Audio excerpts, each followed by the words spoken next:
Tipeee en pratique.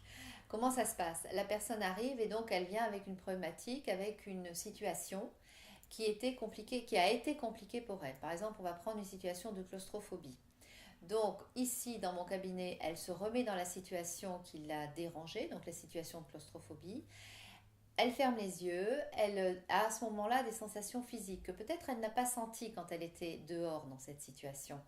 Et là, on lui demande de laisser de côté la situation et de garder les sensations physiques.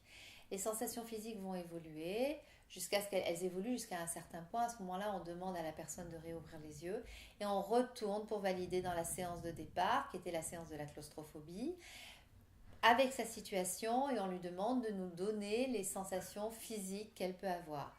La plupart du temps, un passage a suffi, on n'a pas besoin de refaire un deuxième passage.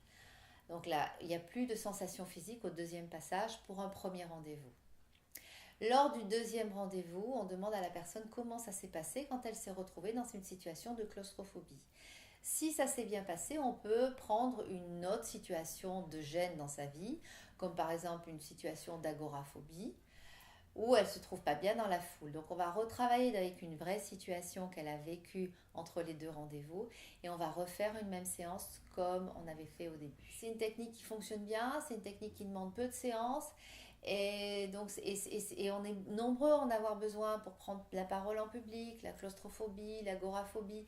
Il y a beaucoup de personnes qui souffrent de ces problèmes-là en silence, sans rien dire, alors qu'il y a des réponses. Donc c'est vraiment une technique très intéressante. C'est pour ça que je l'ai apprise en fait.